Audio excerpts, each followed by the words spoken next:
Find contentment outside of escapism. Escapism is temporary. When do you stop running?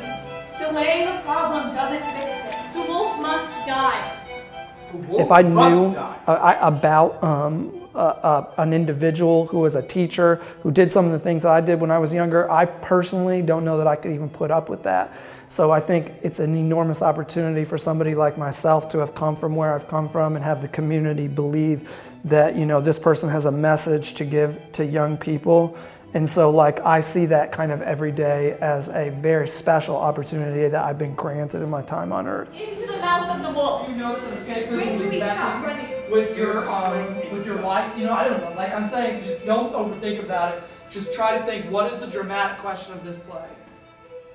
Okay, 1, 2, 3. Go. So we created self-empowerment theater 3 years ago. And inserted it into every single part of our program. And so we were kindergarten through 12th graders from 42 different zip codes, so they're from all over the greater Indianapolis area. And they're all doing self-empowerment theater. And in self-empowerment theater shows, everybody's on stage the whole time.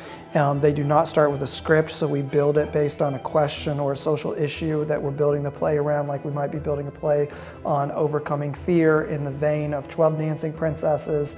And so we'll like kind of take the idea of the 12 Dancing Princesses fairy tale and then write our own version of it with the kids in what's called devising theater. And we also have words of empowerment through every play. That's a self-empowerment theater show. Real life stories of the kids come into the show at some point, and quotations of inspirations from famous minds throughout time. And so this is a new way of doing youth theater that's meant to turn on the kid that usually wouldn't be turned on to theater and empower the individual. It's not the idea isn't necessarily to build actors in self-empowerment theater, but it's to take the everyday student, place them into the theater world, give them a theater experience that empowers them to go back into their classrooms with a vision for themselves. What are you doing for or against the protagonist? How do you sell the child on being a lifelong learner? How do you sell the child on wanting to say, I'm going to make my dreams come true in any setting that I place myself in? How do you have a kid believe that they can overcome impossible odds that's coming from anything? The play is about to what extent escapism is healthy.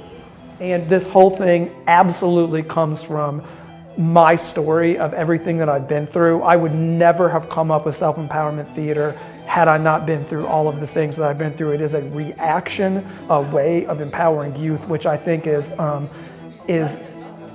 of the missing ingredients in schools throughout our nation. So like in my life, it might be like the birth of my daughter, the marriage to my wife, the giving off of clean from drugs. Like it could be any of those things, right?